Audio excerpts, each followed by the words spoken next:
Mabigat ang bawat hakbang ni aling Rosa habang dahan-dahan siyang naglalakad sa gilid ng kalsada.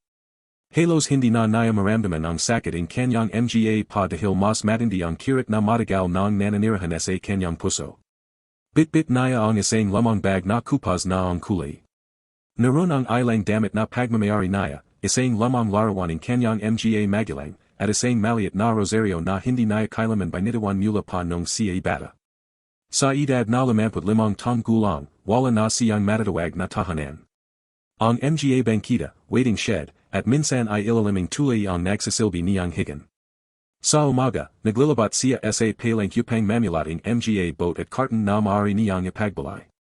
Sa gabi naman, tahimik siyang nagdarasal na sana ay matapos na ang kanyang paghihirap o kaya na may bigyan pa siya ang lakas upang harapin ang panibagong araw. Hindi naging madali ang buhay ni Rosa. Lumaki siyang maharap ngunit puno ang pagmamahal ang kanilang tahanan. Ang kanyang ama ay isang karpentero habang ang kanyang ina na may naglalabada sa mga mayamang pamilya. Kaya't kapos sa pera, hindi siya kailanman nagitam sa pagmamahal. Madalas sabihin ang kanyang ina habang sinasakli ang kanyang buhok. Anak, tandaan mo, hindi sukatan ng pagateo ang laman ng bolsa. Ang tunay na kayamanan ay ang pusong meron ang magmahal. Palagi ay ang nakatatak sa isip ni Rosa. Ngunit nagbago ang lahat ng magkasunod na apumana ang kanyang mga magulang dahil sa matinding karamdaman. Bata pa lamang siya noon at wala nang ibang kamag-anak na handang kumapkap sa kanya maliban sa tayahin niyang sa Lord. Noong una, akala niya ay may pag-asa pa siyang magaroon ng panibagong pamilya. Ngunit nagamali siya. Araw-araw siyang pinagtatrabaho. Siya ang nagluluto, naglalinis, naglalaba, at nagalaga sa mga anak ng kanyang tayahin. Habang ang mga pinsan niya ay nag-aral at naglalaro, siya na may halos hindi makapo sa sobrang dami ang gawain. Bilisan mo na, Rosa, siga ni Lord. Hindi ka namin pinapakin para tumanganga. Tahimik lamang siyang sumusunod. Kapag nagakamali siya kahit county, palo ang kanyang inabot. Kapag napapagod siya at napo sandali, sasabihin ng tayahin niya. Wala kang utang na loob. Kung hindi dahil sa amin, baka pulubi ka na nayon. Hindi niya alam kung paano sasagot. Tuwing gabi, umiyak siya ng palihim habang yakap ang lamang rosaryong iniwan ng kanyang ina. Lumapas ang maraming taon. Nakapagtapos siya in high school dahil sa sariling pagsisakap. Nagtrabaho siya bilang tindera, kahira, tagalinis ng opisina, at minsan ay kasamahe. Sa bawat sahad niya, halos kalahati ay kinukuha ng kanyang tayahin. Nagpapasalamat ka at may matutuluyan ka pa rito. Tahimik lamang siyang tumatango. Hanggang sa makalala niya sa Ernesto. Isa itong simpleng mekaniko na may mabuting puso. Hindi ito mayaman. Wala rin itong sariling bahay. Ngunit sa anang pagkakataon, may tong tumanjan sa kanya na parang mahalaga siya. Isang gabi matapos siyang ihatid pawi. Rosa. Oh. Pagod ka na bang medjing malungkot? Napanjidi siya. Sino bang hindi? Hinawakan ni Ernesto ang kanyang kame. Kapag handa ka na, gusto kong bumuo tayo ng sariling pamilya. Napalya si Rosa. Hindi dahil sa lungkot. Kundi dahil ayan ang anang pagkakataong may nangarap kasama siya. Ilang buwan ang lumipas. Nagpakasal sila sa simpleng seremonya sa simbahan. Walang engranding handaan. Walang mamahaling singsing. Ngunit puno ang pagmamahal ang bawat sandali. Lumapat sila sa maliit na inupahang silid. Kapag umulan, tumutulo ang bubong. Kapag taginit, parang pugan ang init. Ngunit lagi silang nagtatawanan. Kaya't maliit lang ang bahay natin, sabi ni Ernesto. Masaya ako basta kasama kita. Ako rin. Ilang ton silang nagsakap. Unti-unti silang nakapan. Nagaroon sila ng maliit na karinderya. Dumami ang suki. Akala nila, nagsisimula ng ang gumatay ang buhay. Hanggang dumating ang trahedya. Isang madaling araw. Habang papunta sa palengke si Ernesto upang bumili ang paninda. Isang mabilis na truck ang nawalan ng preno. Hindi na siya nakalag. Nang makarating si Rosa sa ospital. Huli na ang lahat. Nakahiga na lamang ang kanyang asawa. Tahimik. Maputla. Wala ng buhay. Parang gumuho ang buong mundo niya. Hindi siya makayak. Hindi siya makapagsalita. Hinawakan niya ang malamig na kamay ng asawa. Ernesto. Bumangan ka na. Hindi kayo kaya. Wag mo akong iwan. Ngunit walang sumagot. Tanging katahimikan lamang ang bumulat sa silid. Matapos malabing si Ernesto. Sunod-sunod ang dumating na problema. Nalugi ang kanilang karinderya. Nabos ang kanilang ipon sa gastusin sa ospital at libing. Hindi na niya nabayaran ang renta. Isang umaga. Kumatak ang may-ari ng inupahan. Pasensya na, Rosa. Anim na buwan ka nang hindi nakakabayad. Bigyan mo pa sana ako ng konting panahon. Kung maaari lang. Pero kailangan kayo rin ang bahay. Tahimik siyang nagampake. Isang bag. Dalawang kumot. Ilang lamang damit. At ang larawan nilang mag-asawa. Bago siya tuluyang umalis. Hinaplos niya ang dingding ng maliit nilang silid. Dun sila anang nagtawanan. Dun sila anang nangarap. Dun din anang nabasag ang kanyang puso. Paglabas niya. Wala na siyang matatawag na tahanan. Mula noon. Kung saan na lamang siya napapat. May mga ara na hindi siya kumakan. May mga gabing yumianam lamang siya ang tubig upang mapoy ang gutom. Ngunit hindi siya kailaman nachitong magnako. Hindi siya nanloko. Hindi siya nanggingi gamit ang kasinungalingan. Mas pinalay niyang magbanat ang buto kaya't maliit ang kinikita. Isang umaga. Habang namumulat siya ang mga carton sa likod ng isang supermarket. May narinig siyang mahanang iyak. Lumingan siya. May batang babi na halos pitong taong gulang lamang ang edad. Nakapo ito sa tabi ang basurahan. Marumi ang damit. Namamaga ang mga mata sa kayak. Lumapit si Rosa. Ayache. Bakit ka umiyak?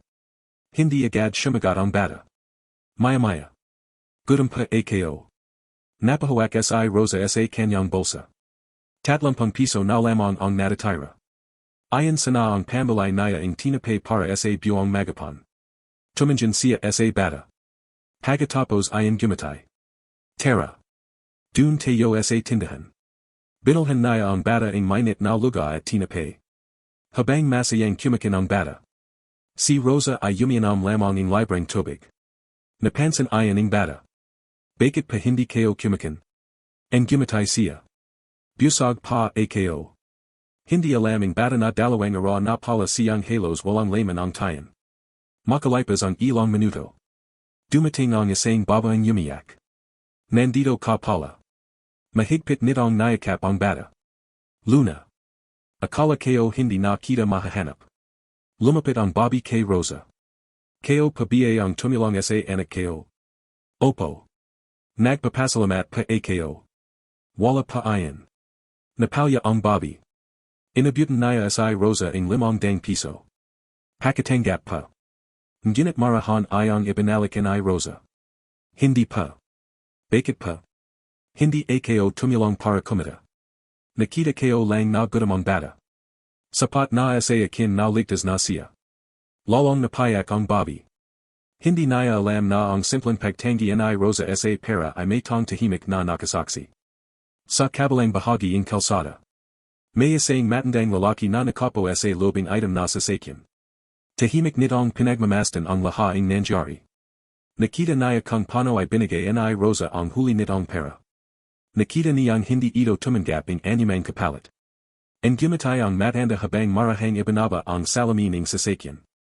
Pagkatapos ang napakaraming ton. Sa wakas. Natagpuan din kita.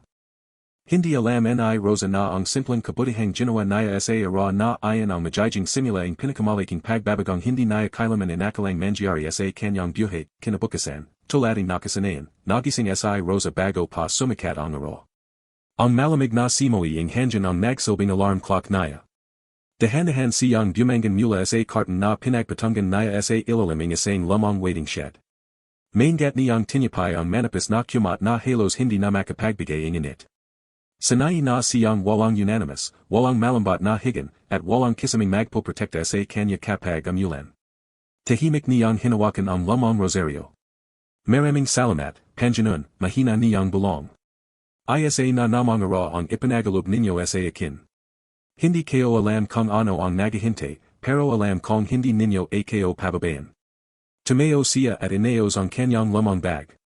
Habang naglalakad sa kalsada, napansin niyang nagsisimula ng magbukas ang mga tindahan. Isa ng dumaran ang mga empleyadong nagmamadaling pumasok sa trabaho. May ilan na hindi siya pinapansin. May ilan ding napapatingin sa kanyang unit agad ding inaiwas ang tingin. Sanay na siya. Hindi na siya nasasaktan. O baka naman, ubos na lamang ang luha niya. Pagdating niya sa palengke, nagsimula siyang mamulating mga carton at plastic na maring may benta. Aling Rosa, tawaging isang tindera. Lumingan siya. Magandang umaga pa. Halika rito. Lumapit siya. Iniabating tindera ang isang supating pandesal. May natara kami kahapon. Naku, salamat pa. Huwag ka ng mahiya. Gumatay si Rosa. Pagpalain pa sana ko ng Diyos. Hindi naya agad kinain ang pandesal. Inilagay naya muna ito sa bag. Napansin iyan ng tindera. Hindi ka ba gutom. May makakasalubong pa po kang mas gutom kaysa sa akin. Napaling ang Bobby. Talagang mabait ka, Rosa. Tahimik lamang siyang gumatay. Habang naglalakad siya palabas ng palengke, nakita niyang may matandang lalaki na nakapo sa bangkita. Halatang ilang araw nang hindi nakakakin. Lumapit siya. Tatay. Unti-unting tumanjan ang matanda. Inyo na pa ito. Iniabat niya ang pandesal. Naku, ikaw na lang. May makakain pa ako mamaya. Tinanggap iyan ng matanda habang nanginginig ang mga kame. Maraming salamat. Hindi na nagsalita si Rosa. Nagpatuloy lamang siya sa paglalakad habang kumakalam ang sariling sikmura. Sa kabilang bahagi ng kalsada, may isang sasakyang item na muli na namang huminto. Sa loob nito ay ang perhong matandang lalaking nakakita sa kanya nung nakarang araw. Katabi nito ang isang binatang nakasuot ng mamahaling Amerikana. Sir Arturo, sabi ng binata. Siya na naman pa. Hindi sumagot ang matanda. Tahimik lamang niyang pinagmamasdan si Rosa. Nakita mo? Opo. Kaya't siya mismo ang nagugutom, inuuna pa rin niya ang iba. Tumango ang binata. Napakabira ang ganitong tao. Mahanang napanjiti ang matanda. Parang siya rin. Sino pa? Napatingin si Arturo sa lamang larawan na hawak niya sa kanyang kame. Isang kupas na litrado. Dalawang batang magatabi. Magahawak ang kame. Ang kapatid kong matagal ko nang hinahanap. Hindi na nagtanong ang binata. Alam niyang may malalim na dahilan kung bakit ilang araw ng palihim nilang sinasundan ang Bobby. Samantala. Habang naglalakad si Rosa papunta sa junk shop. Aling Rosa. May tumawag sa kanya. Si Mang Isko. Ang may-ari ng junk shop. Ayan na pala. Gumatay si Rosa. Magandang umaga pa. Magano lahat. Tinimbangan ay Mang Isko ang mga carton. 27 kilo. Matapos ang ilang minuto. Iniabot nito ang bayad. Naku, sobra yata. Hindi. Dinagdagan ko. Bakit naman pa?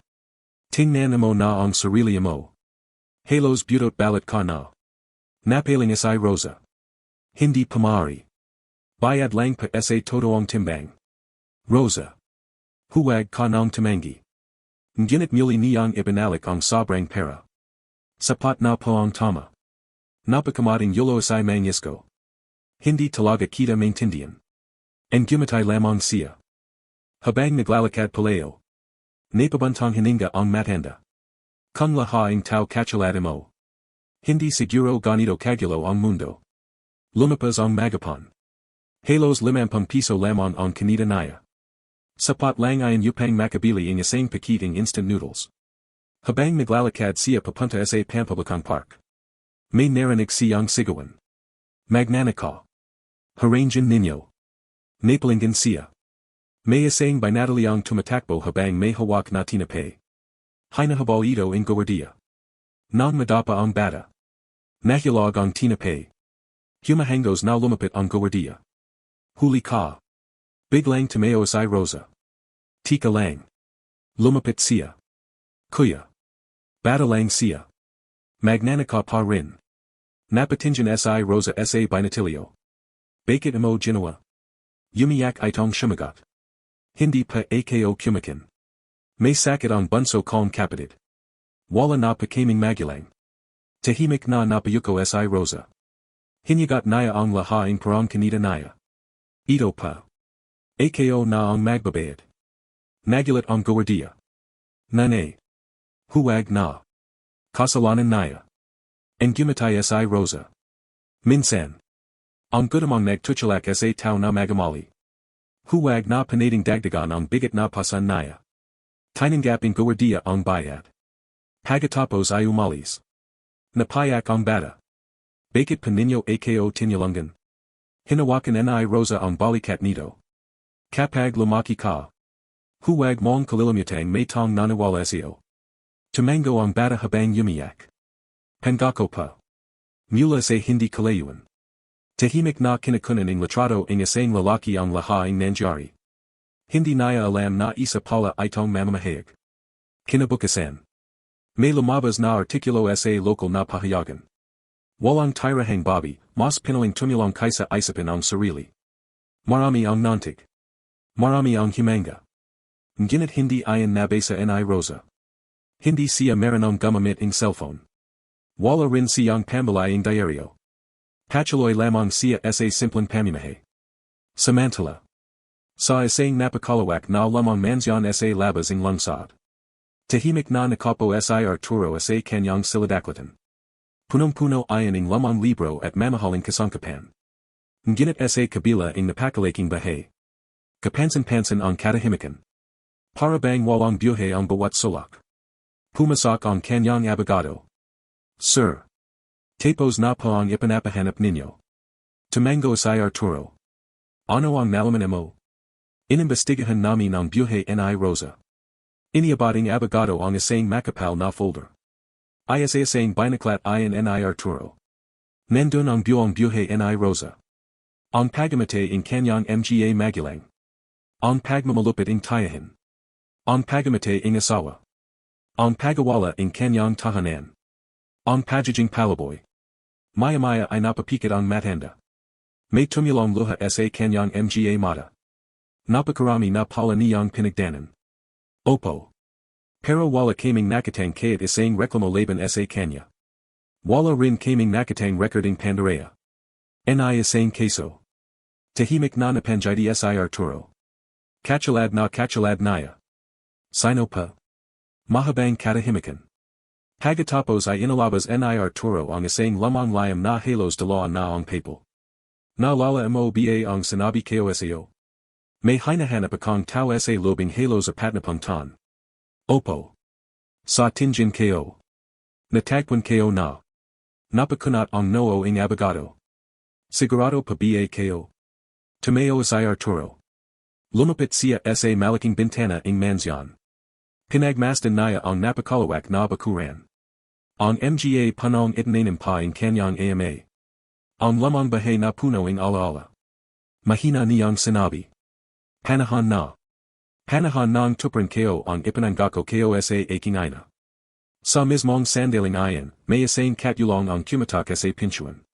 Sir. Ano ayon? May bisita pa. Sino?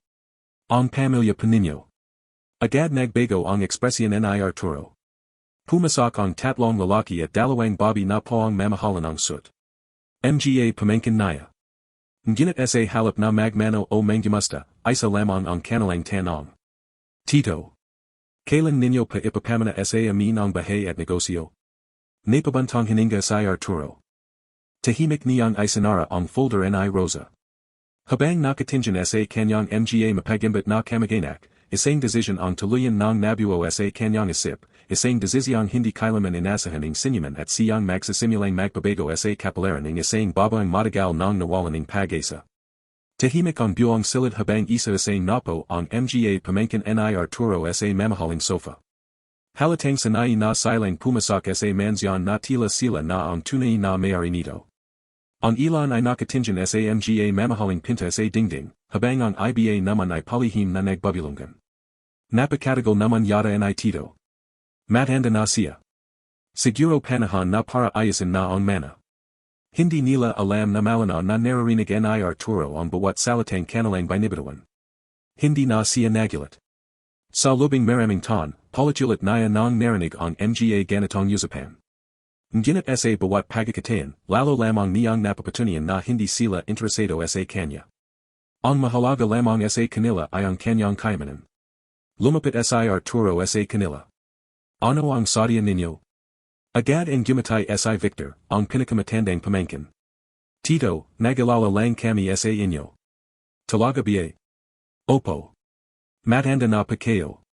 Baka kailangan ninyo na ang kasama. Napanjiti si Arturo. Kasama. Opo. Handa kaming tumarito. Para malagon kayo. Hindi nakapagsalita ang matanda. Alam niyang hindi pagalaga ang pakay ng mga ito. Gusto lamang nilang masigurang sila ang anang makakalam sakling siya ay pumano. Salamat. Kaya kayo pa ang sarili kayo. Bahagayang nag-iba ang muka ni Victor. Tito. Huwag na kayong maging matigas ang yulo. Hindi habang buhay ay malakas kayo. Tahimik na tumanjan si Arturo sa bawat isa. May isa sa kanila na abla sa paghahaing litrato ng mga antigong gamit. May isa namang panay ang tinjan sa mamahaling chandelier. May isa ring palihim na binyabuksan ang mga drawer. Napapikit siya sandali. Nalalanaya ang kanyang ina. Anak. Huwag mong pagkakatiwala ang bangga ng ating pagsisakap sa tong para lamang ang mahal. Parang kahapon lamang nang marinig niya ang mga salitang iyan. Nayan ay lalo niyang nanawan ang ibig sabihin nun. Matapos ang ilang minutong katahimikan. Nakapagdesisyon na ako. Agad napatinjan ang lahat. Tungkol saan pa? Sa mana. Sabay-sabay silang napanjiti. Akala nila ay sila na ang tinutukoy. Ngunit ang sumunod na sinabi ni Arturo ay parang kidlat na bumagsak sa kanilang harapan. Hindi kayo ang magmana. Biglang natahimik ang buong sala. Ano pa? Mali pa yata ang narinig namin. Hindi. Tama ang narinig ninyo. Wala sa inyo ang magmamana. Namutla si Victor. Tito. Kami lang naman ang pamilya ninyo. Mahanang yumaling ang matanda. Hindi sapat ang dugo. Kailangan ding may puso. Unti-unting nagbago ang tono in usapan. Tito. Hindi naman yata tama ayan. Ilang dekada naming itinerang kayong pamilya. Napanjiti si Arturo. Pamilya. San kayo nung may hospital ako nung nakarang taon. Walang sumagot. San kayo nung karawan kayo. Tahimik pa rin sila. San kayo nung anim na buwan akong hindi makalakad. Lalong bumagat ang katahimikan. Isa lang ang natanggap kong tawag. At ayan ay mula sa abogado. Dahil gusto ninyo malaman kung buhay pa ako. Hindi makatinjan ang mga pamangkin. Pagkatapos ang ilang sandali. Tumayo si Arturo. Puwid na kayong umalis. Hindi pa rin makapaniwala ang mga ito. Habang palabas sila ng mansyon. Mahigpit na nagkatinjan. Galit na galit si Victor. Hindi natin pudeng hayang mapunta sa iba ang lahat. Tumango ang kapatid niyang si Amelia. Alamin natin kung sino ang balik niyang gawing tagapagmana. Samantala. Sa kabilang bahagi ng lungsod. Tahimik na nagwawalis si Rosa sa harap ng isang maliit na kapilya. Hindi siya inutusan. Kusa niya ay ang ginagawa. Lumabas ang matandang pari. Rosa. Magandang umaga pa, Father. Bakit ikaw na naman ang naglilinis? Wala naman pang ginagawa. Ang gumatay ang pari. Hindi ka talaga nagbabago. Inyo pa. Iniabat nito ang isang supiting pagkain. Father. Hindi pa. Tanggapin mo. May nagbigay para sa mga nangangailangan. Napilatang tanggapin ni Rosa. Ngunit hindi pa siya nakakalayo. May nakita siyang dalawang batang nakapo sa gilid ng simbahan. Magapatid. Perhong marumi ang damit. Perhong gutom. Lumapit siya. Kumain na ba kayo? Yumaling ang dalawa. Hindi na siya nagdalawang isip. Iniabat niya ang supiting pagkain. Masayang kumain ang dalawang bata. Habang siya ay tahimik lamang na nakapo sa ilalim ng puno. Nakita ayan ng pari. Napaling ito habang nakangiti. Ikaw talaga. Hindi mo naisip ang sarili mo. Mahina siyang tumawa. Father. Kapag may mas nangingalangan kaysa sa akin. Mas masarap pang ibigay. Hindi napigilan ng pari ang mapaluha. Napatingala ito sa langit. Lord. Kung may tang tunay na karapat dapat pagpalain. Sana siya na. Hindi nila alam. May isang sasakyang muli na namang nakahinto sa tapating simbahan. Tahimik na pinagmamasdan sila ni Arturo. Kasama ang abogado. Sir. Ilang araw na natin siyang inobserbahan. Wala pa rin siyang ipinapakitang masamang ugali. Tumango si Arturo. Hindi niya alam na sinasundan natin siya. Opo. At mas mabuti na ganun. Tunay ang kabutihan kapag walang nakatingin. Makalipas ang ilang sandali. Napansin ni Arturo na matapos pakainin ni Rosa ang dalawang bata. Tahimik itong napo sa isang sulok. Inalabas ang lamang litrato. Larawan nila ang asawa niyang si Ernesto. Hinaplos niya ayan. Miss na kita. Mahina siyang umiyak. Wala na akong ibang pamilya. Pero lalaban pa rin ako. Hanggat kaya ko. Hindi narinig ni Rosa. Ngunit malinaw na narinig ayon ni Arturo mula sa bahagayang nakabukas na bintana ng sasakyan. Napapikit ang matanda. Mag-isa na pala talaga siya. Mahanang nagsalita ang abogado. Sir. Hindi pa ba ninyo sasabihin ang todo? Hindi pa. Bakit pa? May gusto pa kong tayakin. Ano pa ayon? Gusto kong malaman kung mabait pa rin siya. Kaya't walang kapalit. Lumipas ang tatlong araw. Isang malakas na ulan ang bumuhos sa lungsod. Halos walang masasilangan ang mga tong lansangan. Si Rosa ay nakasilong sa ilalim ng lamang tindahan. Basang-basa na ang kanyang damit. Habang nanginginig siya sa lamig. May isang matandang babae ang dahan-dahang naglakad papunta sa kanya. Halos hindi na ito makatayo. Nay. Mapo pa kayo rito. Inalapag ni Rosa ang sarili niyang karton. Ikaw. San kayo po? Okay lang pa ako. Inalis pa niya ang manipis niyang kumat at ibinalat sa matanda. Hindi. Ikaw ang ginagano. And gumatay siya. Mas kaya ko pa. Ilang minuto ang lumipas. Lalong lumakas ang ulan. Basang-basa na nayan si Rosa. Ngunit mahiming nang nakatulog ang matandang babae dahil sa kumat na ibinigay niya. Sa kabilang kali. Tahimik na nanonood si Arturo. Hindi niya napigilan ang pagluha. Sapat na. Mahina niyang sabi. Sapat na ang nakita ko. Lumingan siya sa abogado. Bukas. Dalhin mo siya rito. Nagulat ang abogado. Paano pa? Hindi naman siya basta sasama. And gumatay si Arturo. Hindi. Hindi natin siya pipilitin. Sabihin mo lamang. Na may isang matandang gustong magpasalamat sa kanya. Tumango ang abogado. Ngunit hindi nila namalayang sa madalim na bahagi ng kalsada, may isang lalaking nakasuding item na hoodie ang lihim ding nagmamasid kay Rosa. Kinahan siya nito ang litrato. Pagkatapos ay mabilis na ipanadala ang larawan sa isang numero. Makalipas ang ilang segundo, may dumating na maikling mensahe bilang tugon. Siya ba ang napiliing matanda? Bantayan ninyo ang bawat kilos niya. Huwag ninyong hayang maga-naya ang mana. Wala ni isa sa kanila ang nakaalam na bago pa man makalala ni Rosa ang matandang magpapabago sa kanyang buhay, nagsisimula na palang mabuo ang isang mapanganib na plano ang mga tong handang gawin ang lahat, maging ang pananakit sa isang inosenteng babae, upang makuha ang kayamanang matagal na nilangan isang magdamag na hindi halos nakatulog si Rosa. Hindi dahil sa ingi ang mga sasakyang dumaran o sa malamig na hanging tumatama sa kanyang katawan, kundi dahil sa matandang babaeng tinyalangan niya noong gabing ayan. Ilang ulit niyang sinalip kung mayos pa ba ang kalagayan nito. Nang mapansin niyang mahiming na itong natutulog, saka lamang siya napanjiti. Salamat, panjanun, mahina niyang bulong. Kaya't papaano, may isang tong nakatulog ng komportable na yung gabi. Siya naman ay nanatiling nakapo sa malamig na semento. Pagsikating ara, nagising ang matandang babae. Napansin nitong wala na ang kumat na nakabalat sa kanya. Nakapating na pala ayon sa balikat ni Rosa na nakatulog habang nakasandal sa post. Dahan-dahan siyang nalapatan ng mathanda. Iha. Nagising si Rosa. Naku, magandang umaga pa. Ikaw ba ang nagbigay ng kumat sa akin? And gumatay lamang siya. Mas kailangan ninyo pa ayan. Napalya ang matandang babi.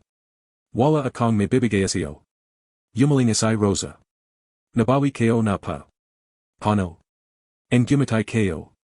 Tahimik na tumulo ang luha ng matanda. Matagal na siyang walang narinig na ganong salita. Pagalising babi, inayos ni Rosa ang kanyang bag at nagsimulang maglakat. Hindi niya alam na may sasakyang mabagal na sumusunod sa kanya.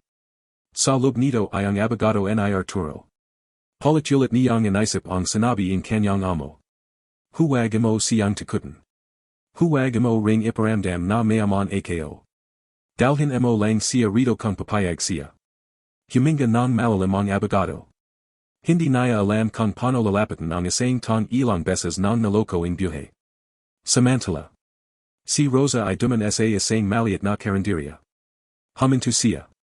May matandang lalaki rong hirap na hirap magbuhat ng dalawang sako ng bigas. Hayan ninyo pa. Lumapit agad siya. Hindi, anak. Kaya kayo pa. Ngunit hindi na siya nakinig. Magkasama nilang binyahat ang mga sako. Pagkatapos ay inilagay ayan sa lobing tindahan. Maraming salamat. Wala pa ayan. Inabutan siya ang mayari ng isang dang piso. Ngunit muli niya ayang tinanggihan. Naku. Bayad pa ayan. Hindi pa. Nakachalong lang ako. Pero oras mo ang ginamit. And gumatay si Rosa. Kapag may pagkakataang gumawa ng mabuti. Hindi pa ako nananingil. Napaling ang matanda. Ikaw yata ang pinakaiba sa lahat ng tang nakalala ko. Tumawa lamang siya. Habang papalas siya, may isang lalaking nakapo sa lobing karinderya ang tahimik na nakatingin sa kanya. Ito ang abogado. Ngayon ay tuluyan na siyang kumbinsado. Hindi gawa-gawa ang mga ulit. Ganito talaga ang pagkatao ni Rosa. Lumapas ang halos isang oras. Naglalakad si Rosa sa tabi ng park ng may lumapit na lalaki. Magandang umaga. And gumatay siya. Magandang umaga rin pa. Ako si Daniel. Abogado. Bahagayang nailang si Rosa. Ako pa si Rosa. Pwede ba kitang makazap sandali? Napaisip siya. Wala pa kong pera. Napanjiti si Daniel. Hindi kita sa sinjalan. May gusto lang makapagdasyo. Sino pa? Isang matandang lalaki. Napakunat ang noo ni Rosa. Hindi kayo pa siya kilala. Alam kayo. Pero kilala ka niya. Mas lalo siyang nagtaka. Ano pang kailangan niya sa akin? Gusto ka lang niyang pasalamatan. Para saan? Sa kabutihan mo. Napaling si Rosa. Wala naman po kang nagawang special. Para sa kanya. Napakalaki ang nagawa mo. Tahimik siyang nagisip. Marami na siyang narinig na panloloko. Marami na ring nanggakang tutulong ginit sa huli ay ginagamit lamang siya. Napansin ayan ni Daniel. Naintindihan kayo kung nagalanlangan ka. Hindi kita papilitin. Ito ang calling card kayo. Iniabat niya ayan. Kung magbabago ang isip mo. Sasabihin mo lang. Tinanggap ayan ni Rosa. Salamat pa. Hindi pa man nakakalayo si Daniel ay may tumawag. Hoy! Lumingan silang dalawa. Tatlong kabatang lalaki ang papalapit. Mga lazing. Ano? Tinutulungan mo na naman ang mga palaboy. Natawa ang isa. Sayang naman ang oras mo. Tahimik lamang si Rosa. Sanay na siya sa pangansulto. Ngunit napansin ni Daniel ang kanilang masamang tingin. Lumapit ang isa sa mga binafa. 8. Magano kaya ang bag mong luma? Sabi tawanan ang tatlo. Hinablat pa ang isa ang kanyang bag. Huwag pa. Mahina niyang sabi. Pakiusap. Natawa lalo ang mga ito. Ano bang laman nito? Binuksan nila ang bag. Ilang lamang damit. Rosario. At isang lamang litrato. Ano ba, tu? Tapan na. Bigla nilang inihagis ang litrato sa maputik na kalsada. Parang tumajil ang mundo ni Rosa. Hindi siya agad gumalaw. Nakatinjan lamang siya sa larawan unti-unting nababasa ng putik. Larawan ayon nila ni Ernesto. Ang huli niyang alaala. Dahan-dahan siyang lumihat. Hindi niya pinansin ang putik. Pinulit niya ang litrato. Maingat niya itong pinyanazan gamit ang mangas ng kanyang kupas na damit. Napansin ni Daniel ang nanginginig niyang kame. Huwag ninyo siyang goyahin. Mahinahan niyang sabi. Natawa ang mga lalaki. At sino ka naman? Abogado. Bahagayang nagbago ang muka ng mga ito. Hindi kami natatakot. Inalabas ni Daniel ang kanyang cellphone.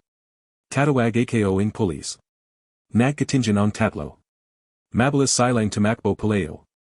Tahimik na napapo si Rosa sa gilid ng bangkita. Mahigpit niyang yakap ang litrato. Parang bata siyang umiyak. Lumapit si Daniel.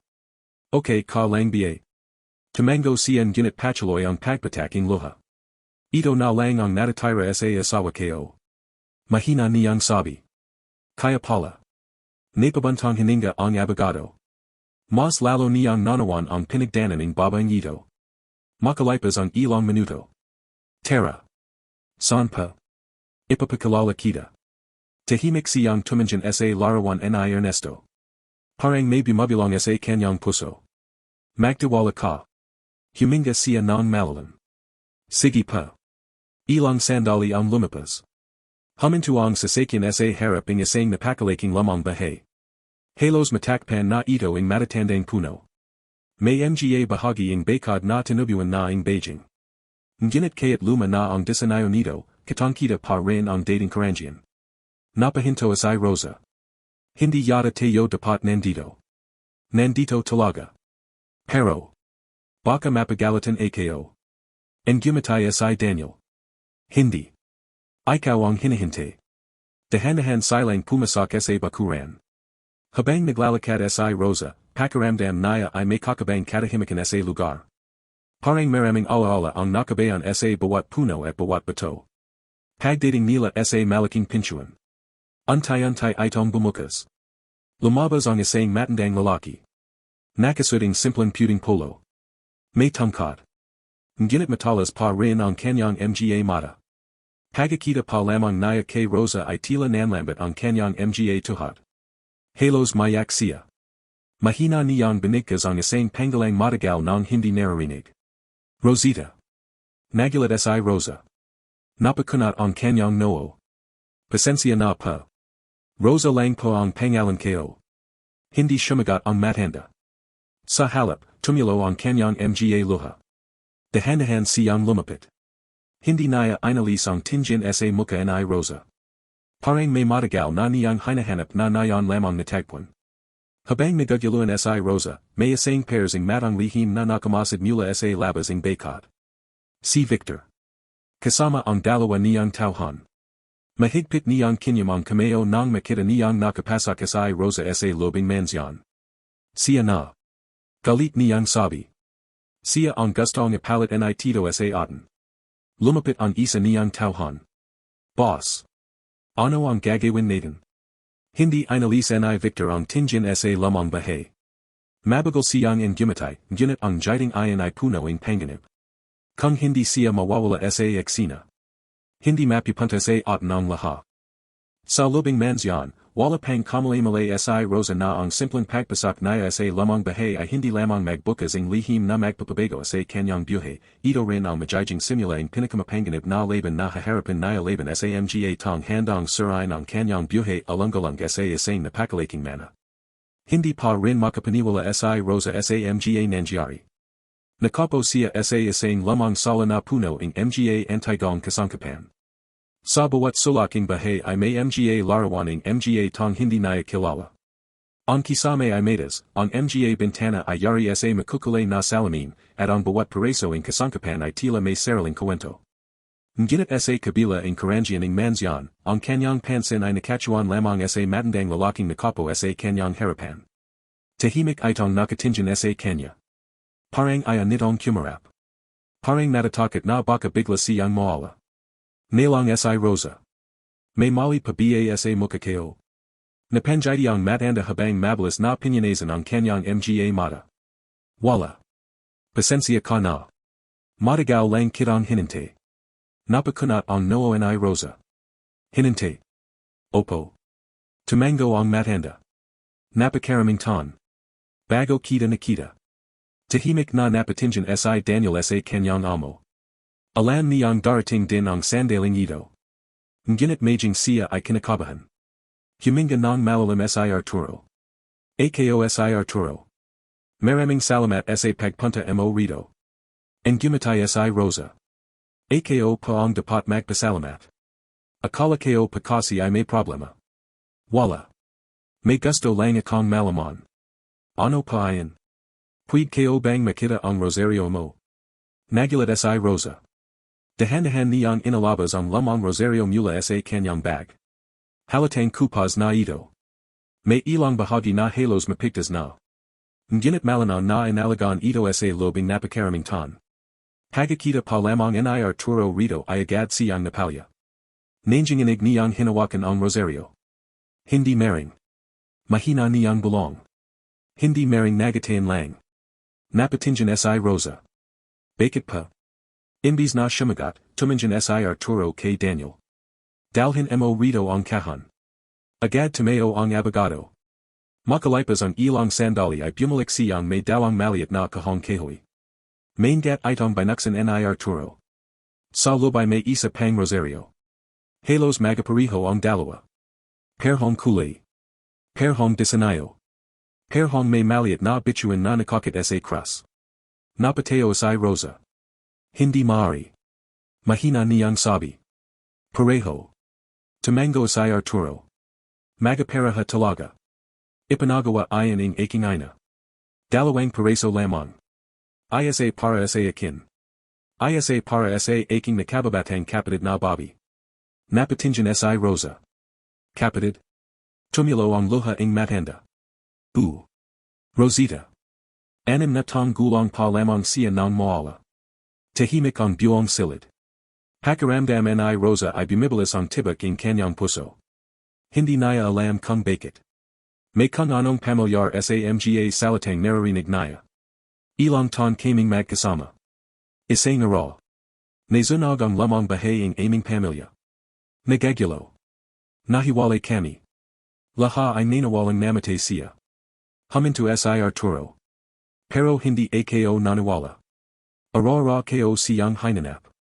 Tan ang lumipas. Wala akong nakita. Napapikat siya. Hanggang sa tumanda na ako. Tahimik na nakikinig si Rosa. Unti-unti niyang naalala ang ilang kwento in kanyang ina nung siya ay bata pa. Anak. May kuya ka. Pero hindi ko alam kung nasan na siya. Noon ay nakala niyang kwento lamang ayan. Nayan ay parang unti-unting nabubuo ang isang palaisipan. Huminga ng malalim si Arturo. Puwid ko bang malaman. Sino ang mga magalang mo? Mahanang shumagat si Rosa. Ang tati ko pa si Manuel. At ang mine ko pa si Elena. Biglang nanlaki ang mga mata ni Arturo. Elena? Tumango si Rosa. Opo. Hindi na napigilan ng matanda ang pag-iyak. Elena. Ayan ang pangalan ng kapatid ko. Tahimik na napalya si Rosa. Hindi niya alam kung ano ang dapat maramdaman. Masaya ba? Nalalito. O natatakot. Tumayo si Arturo. Dahan-dahan siyang lumapit. Nanginginig ang kanyang kamay habang marahang hinawakan ang mukha ni Rosa. Kung tama ang inisip ko. Ikaw. Ikaw ang anak ng kapatid kong matagal kong hinanap. Napatras si Rosa. Hindi pa. Hindi yata maaari. Marami na pong nanloko sa akin. Baka nagakamali lang tayo. Tumango si Arturo. Kaya gusto kong sigurahin. Lahat ay ipapadiyan ko. Para wala ng pagdududa. Tahimik na yumuko si Rosa. Sige pa. Kung ayan ang makapagpapalano. And gumatay si Arturo. Salamat. Sa anang pagkakatain matapos ang napakaraming tan. May pag-asa siyang muling magaroon ng pamilya. Samantala. Sa labas ng mansyon. Galit na galit si Victor. Nakita mo. Opo. Parang kamaganak talaga ang trato ni Sir Arturo. Mahigpit niyang sinantak ang Manabila ng sasakyan. Hindi pudang manjari ito. Kapag napatunayang kamaganak siya. Tapos na tayo. Lumapit ang isa niyang tauhan. Boss. Paano kung?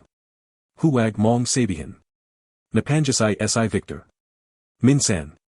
May mga tong kailangang maala. Hindi kumibo ang dalawa niyang kasama. Alam nilang seryoso ang kanilang amo.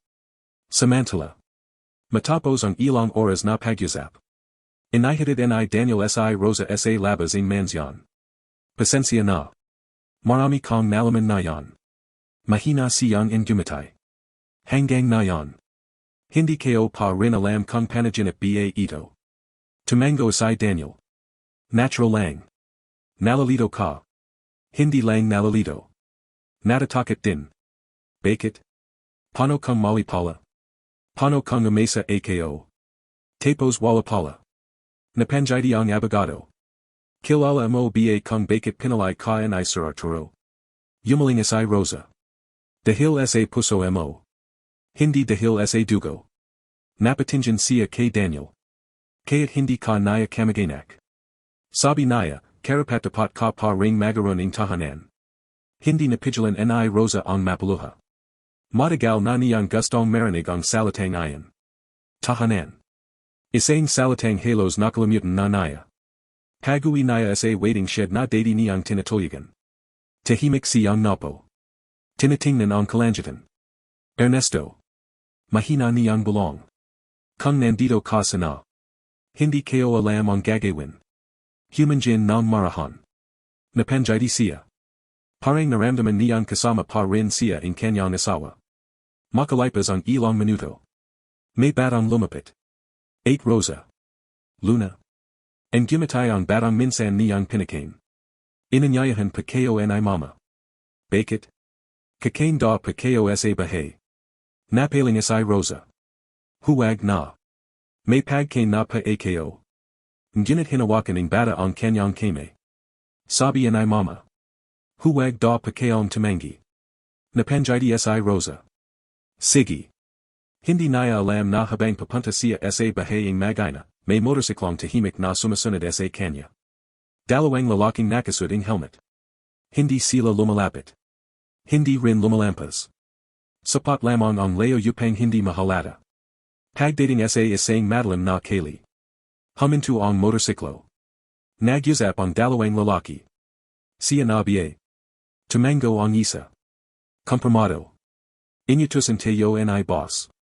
Kailan? And gumatay ang lalaki. Hindi na yan. Hintayin nating matapos ang DNA test. Kapag napatunayang siya na. Dun tayo kikilos. Muli nilang pinaandar ang motorsiklo. Samantalang si Rosa ay walang kamali-malay na masaya lamang na nakikipaglaro kay Luna sa lobing maliit na bahay. Matagal na panahon na rin mula ng maramdaman niyang may tumitring sa kanya bilang bisita at hindi bilang pabigat. Ngunit sa kabilang panaging lungsod, habang hawak ni Victor ang larawan ni Rosa, isa lang ang paulit-ulit niyang sinasabi sa sarili. Hindi kayo hahayang mag-amo ang lahaing dapat ay sa amin. At kasabayang pagdating ng mga resulta ng DNA sa loob lamang ng ilang araw, unti-unti ring lumalapit ang pinakamadalim na pagsabak na magpapabago hindi lamang sa kapalaran ni Rosa, kundi pati sa lihim na nakabayan sa Lumang Bahay na hindi pa alam ng sinuman, lumabas ang tatlong araw na tila napakabagal para kay Rosa. Sa bawat pagising naya, paulit-ulit niyang tinatanong ang sarili kung todo ba ang lahaing nangyari o isa lamang itong magandang panaginip na anumang oras ay maaari ng maglaho. Patuloy pa rin ang dati niyang pamimihay. Namumulat pa rin siya ng karton. Naglalinis pa rin siya ng palagid ng kapilya. Tumutulang pa rin siya sa mga tong higit na nanggagalingan kaysa sa kanya. Walang nagbago sa kanyang ugali. Ngunit sa puso niya, may isang maliit na pagasang matagal nang namatay ang unti-unting muling nabubuhay. Isang umaga, habang nagwawali siya sa harap ng simbahan, nakita niya ang isang batang lalaki na umiyak. Lumapit siya. Ano ang nangyari? Hindi kayo pumakita ang lola kayo. Ilang sandali lamang ay nagsimula ng mataranta ang bata. Huwag kang matakot. Hahanapin natin siya. Mahigit isang oras silang naglabat sa palang. Hanggang sa may narinig silang matandang Bobby na halos maalan na ang boses sa kakatawag. Marco. Lola. Nagyakapan ang dalawa habang umiyak. Lumapit ang matanda kay Rosa. Maraming salamat. Hindi kayo alam ang gagawin kayo kung nawala ang apo kayo. Hinigat nito ang isang sobre mula sa kanyang bag. Pakiusap. Tanggapin mo ito. Yumaling agad si Rosa. Hindi pa kailangan. Pambalay man langing pagkain. Ngunit ang gumatay lamang siya. Ang makita kayo pang ligtas ang apo ninyo, sapat na paayan. Napalya ang matanda. Napaka-beauty mong tao. Hindi alam ni Rosa na may isang cameraman na nakakuha ang buong pangyayari. Kinagabihan, lumabas na naman ang kanyang larawan sa social media. Walang Tirahang Babae, muling tumanging tumanggap ang gantong pala matapos tulungan ang isang bata. Libo-libong tao ang humanga. Marami ang gustong hanapin siya. Ngunit walang nakaalam kung saan siya natutulog. Samantala. Sa lubing mansyon. Tahimik na nakapo si Arturo. Nasa kanyang harapan ang isang puting sobre. Ito ang resulta ng DNA test. Nanginginig ang kanyang mga kame. Hindi na magawang buksan ayon. Lumapit si Daniel. Sir. Natatakot pa ba kayo? Tumango ang matanda. Paano kung nagamali kayo? Paano kung umesa na naman kayo? Huminga ng malalim si Daniel. Kung hindi ninyo bubuksan. Hindi rin mawawala ang tanong. Mabagal na tumango si Arturo. Dahan-dahan niyang binuksan ang sobre. Isa-isang binasa ang laman nito. Lumaki ang kanyang mga mata. Nanginginig ang kanyang mga labi. Unti-unting tumulo ang kanyang luha. Hindi siya makapagsalita. Sir. Mahan ang tanong ni Daniel. Inabat ni Arturo ang papel. Binasa ito ng abogado. Napalunak siya. Malana ang nakasalit. Probability of biological relationship, 99.98%. Tahimik ang buong silid. Makalipas ang ilang segundo. Biglang napahagalgal si Arturo. Rosita. Hindi pala kita tuluyang nawala. May anak ka. May pamilya ka. At buhay pa sila. Lumiyahad ang matanda habang yakap ang lamang larawan ng kanyang kapatid. Mahigit patnapang ton niyang hinintay ang sandaling ayon. At nayon. Sa wakas. Natagpuan din niya ang natitirang dugo ng kanyang pamilya. Tumayo siya. Punong-puno ang emosyon ang kanyang muka. Daniel. Opo. Ihanda mo ang lahat. Lahat pa? Panahon na para umuwi si Rosa. Samantala. Sa kabilang bahagi ng lungsod. Tahimik na naglalakad si Rosa pawi sa waiting shed. May dala siyang maliit na supating tinapay. Ngunit bago pa siya makarating. May isang batang babae ang biglang nadapa sa gitna ng kalsada. Kasabay noon ay mabilis na paparating ang isang motorsiklo. Magingat. Hindi na nagisip si Rosa. Mabilis niyang hinala ang bata. Kasabay ng malakas na preno ng motorsiklo. Tumulapan si Rosa sa gilid ng kalsada. Napasabsab siya sa semento. Nagdugo ang kanyang noo. 8. Umiyak na lumapit ang bata. Ngunit ang dalawang lalaking sakay ng motorsiklo ay mabilis na nagtinginan. Boss. Hindi natin siya nataman. Huwag na yan. Maraming nakakita. Mabilis silang umalis. Hindi napansin ng mga tao ang kakabang pag-usap nila. Inakala ng lahat na isa lamang itong aksidente. Lumapit ang ilang bystander. Dalhin natin siya sa ospital. Yumaling si Rosa habang pinipunasan ang dugo sa kanyang noo. Huwag na. Ayos lang ako. Pero duguan ka. Mas mahalaga ang bata. Nayakaping batang babae si Rosa habang umiyak. Salamat pa. Ang gumatay siya kaya't masakit ang kanyang katawan. Wala ayon. Mula sa hindi kalayuan.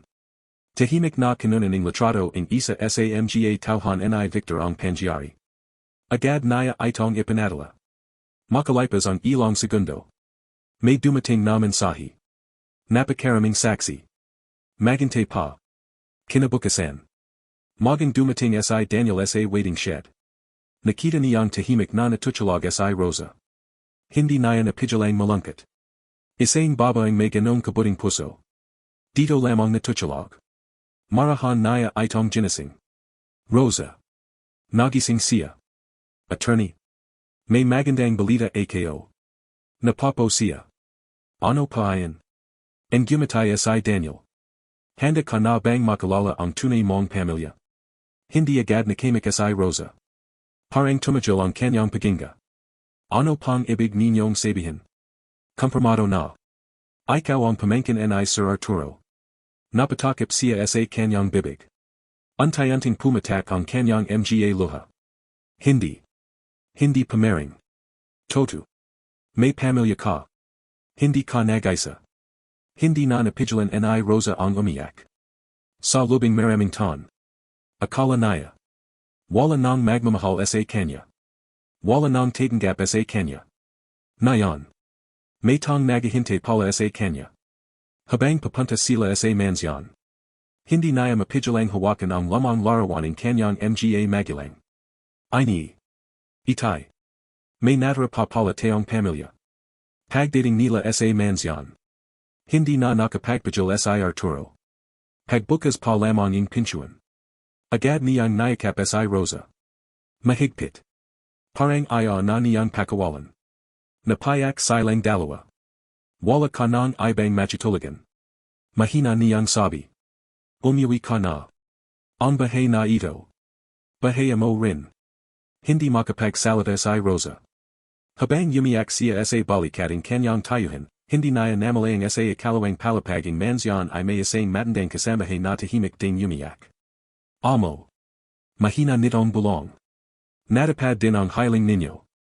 Ngunit sa mismong sandaling ayan, sa labas ang bakuran, nakaparada ang sasakyan ni Victor. Galit na galit siyang pinagmamasdan ang eksena ng muling pagkikita ng magamaganak. Mahigpit niyang kinyam ang kanyang kameo hanggang sa halos magdugo ito. Hindi. Hindi patapos ang laban. Lumabas siya ang sasakyan at tinawagan ang isang lalaki. Kailangan kayo ang tong kayang magbukas ang Lumang Bahay. Nagulat ang nasa kabilang linya. Bakit, boss? May hinahanap akong dokumento. Kapag nahanap natin ayan. Mawawala ang karapatan ni Rosa sa Lahat. Hindi naya alam na ang lihim na nakatago sa Lumang Bahay ay hindi lamang tungkol sa mana. Kundi tungkol sa isang katotohanang matagal ng inilihiming buong pamilya, isang lihim na kayang sirain ang kasakiman ng ilan at magpapabago sa kapalaran ng Lahat, hindi pa rin lubos na makapaniwala si Rosa habang naglalakad siya sa mahabang pasilyo ng mansyon. Ang bawat hakbang naya ay tila puno ng pag-alinlangan. Sa buong buhay naya, nasanay siyang maglakad sa mapuputik na kalsada, sa mga bangkita, at sa mga masisikip na eskinita. Ngayon, ang kanyang mga pa ay tumatapak sa makintab na saig na yari sa lamang kahoy. Pakiramdam naya ay hindi siya nababagay sa lugar. Napansin ayan ni Arturo. Anong inaisip mo? Mahina siyang gumatay. Baka pamadumihan kayo ang bahay. Napatawa ng bahagya ang matanda. Rosa. Ang bahay ay nilalinis. Pero ang puso mabuti. Ayan ang tunay na nagpapaganda sa isang tahanan. Hindi na napigilan ni Rosa ang mapaluha. Napakaraming taon na siyang nakaririnig ng masasakit na salita. Ngayon lamang may tong nagsalita sa kanya ng may buong pagmamahal. Dinala siya ni Arturo sa isang silid sa ikalawang palapag. Nang mabuksan ang pintuan, napahinto siya. Isang simpleng kwarto. May malaking bintana. May malinis na kama. May aparador. May maliit na mesa. Hindi ito ang pinakamalaki sa mansyon, ngunit napakinit ang pakiramdam nito. Simula na yan. Sayo ang silid na ito. Hindi agad nakapagsalita si Rosa. Dahan-dahan siyang lumapit sa kama. Marahan niyang hinawakan ang puting kumat. Malambot. Mainit. Hindi niya malala kung kailan siya huling natulog sa isang tunay na higan. Unti-unti siyang lumihad sa tabi ng kama. Hinawakan niya ang rosaryo. Napayak siya. Maraming salamat, Panjanun. Hindi ninyo pala ako kinalimutan. Tahimik na lumabas si Arturo. Ayaw niyang gambalin ang sandaling ayan. Sa labas ng silid, naghihintay si Daniel. Kumusta pa siya? En gumatay si Arturo kaya't may luha pa sa kanyang mga mata. Sa anang pagkakatayan. Nakakita ako ing tong umiyak dahil may kama siyang machitulagan. Napayuko si Daniel. Marami na siyang nakatang mayaman. Ngunit wala pa siyang nakatang tong ganun kasimple ang kalagayahan. Kinagabihan, sabay na kumain sina Arturo at Rosa. Mahiyain pa rin si Rosa. Halos hindi siya makagalaw. Halika. Yumupo ka. Pero. Hindi pa ako sanay. Ngayon pa lang. Masasanay ka rin. Inalapit in kasamahay ang iba8 ibang pagkain. May minute na sabaw. May isda. May gulay. May prutas. Tahimik lamang na nakatingin si Rosa. Anong problema? Tanong ni Arturo. Hindi ko pa alam kung ano ang unahin. Napangyayari ang matanda. Lahaing nasa mesa. Paresyo. Biglang tumulo ang luha ni Rosa. Sa lubing maraming ton. Ngayon lang ulit ako nakakita in ganito karaming pagkain. Tahimik ang lahaing kasamahay. Marami sa kanila ang napalya. Isa isa nilang nasaksihan ang kabutihan ni Rosa sa mga nakarangaro. Ngayon naman, nasasaksihan nila ang kanyang pagiging mapagpasalamat. Matapos ang hapunan. Lumapit ang matandang kasamahay na si Aling Nina. Ay, opo. May gusto akong ipakadasyo. Dinala niya si Rosa sa lamang silid sa dulowing pasilyo. Pagbukas ang pinto. Agad na bumungad ang napakaraming lamang larawan. Mga laruan. Mga lamang libro. Mga kasangkapan ng isang bata. Nandito ang lahaing gamit ng nanay mo. Nanlaki ang mga mata ni Rosa. Nanay ko. Tumango si Aling Nina. Ako ang yaya na noon. Napahawak si Rosa sa bibig. Kilala ninyo siya. Napalya ang matanda. Aurora ko siyang kalaro. Napakabait niyang bata. Lumapit siya sa isang lamang cabinet. Maingat niyang inalabas ang isang maliit na kahon. Nakita ko itong nakatago. Binuksan ayan ni Rosa. Sa loob ay may maliit na pulang laso. Isang lamang kwintas. At isang sulat. Nay. Mahina niyang bulong. Bahagayang kupas na ang papel. Ngunit mababasa pa rin ang sulat kame. Para sa kuya kong si Arturo. Nanginginig ang mga kame ni Rosa habang binabasa ito. Kuya. Kung mabasa mo man ito balangara, ibig sabihin ay natagpuan mo na ako o ang magiging pamilya ko. Huwag mong sisihin ang sarili mo. Hindi mo kasalanan ang nangyari. Alam kong hinahanap mo ako. At alam kong mahal mo ako. Kung sakling wala na ako kapag dumating ang ara na ito, yakapin mo ang magiging anak ko. Trachahin mo siyang parang sarili mong anak. Ayan lamang ang hiling ko. Mahal na mahal kita, kuya. Ang kapatid mong si Elena. Hindi na natuloy ni Rosa ang pagbabasa. Napahagalgal siya. Mabilis siyang nayakap ni Aling Nina. Sa kabilang silid. Narinig ni Arturo ang pagayak. Agad siyang tumakbo. Nang makita niya ang sulat. Nanlambat ang kanyang mga tuhat. Mahigit patnapang ton niyang hinanap ang layam na ayan. Akala niya ay tuluyan ng nazunog. Maingat niya itong hinawakan. Hinaplos ang sulat kame in kanyang kapatid. Elena. Patawarin mo ako. Yumaling si Rosa habang umiyak. Hindi pa ninyo kasalanan. Kung buhay lang sana ako noon. Mahina niyang sabi. Hindi kita hahayan. Tahimik silang nagyakapan. Parang sinasubikan nilang punan ang lahaing panahong nawala sa kanilang pamilya. Ngunit habang nangyari ang lahaing ayan. Sa lamang bahagi ng mansyon. Tahimik na pumapasak sina Victor at ang dalawa niyang tauhan. Nakuha nila ang duplicate na susi mula sa isang dating hardinero na kanilang sinuhilan. Mabagal silang naglakat sa madalim na pasilyo. Boss. Saan tayo pupunta? Sa lamang opisina in Lolo. Bakit? May testamento. Kapag nakuha natin ayan. Baka mapatunayan nating wala siyang karapatan. Binuksan nila ang isang lamang pintuan. Napuno ang alikabok ang hangin. May mga estanteng puno ang dokumento. May lamang mesa. May bakal na cabinet. Habang nagahalungkat sila. May narinig silang mahanang kalaskos. May tao. Mahanang tanong ng isa. Wala Iyan. Sagad ni Victor. Ngunit hindi nila alam. May CCTV camera pala sa bayaging Iyan ng mansyon. At sa security room, nakita ang gwardiya ang kanilang ginagawa. Agad niyang tinawagan si Daniel. Attorney. May mga tong illegal na pumasok sa lamang opisina. Nanlaki ang mga mata ni Daniel. Sino. Ito po ang video. Nang makita niya ang muka ni Victor. Agad siyang tumayo. Sir Arturo. Kasalukuyan pa ring hawak ni Arturo ang lihim ng kanyang kapatid nang marinig niya ang balita. Mabilis siyang napalingan. Ano'ng nangyari? May pumasok sa lamang opisina. Sino? Si Victor. Biglang nagbago ang ekspresyon ng matanda. Nakapasok siya. Tumango si Daniel.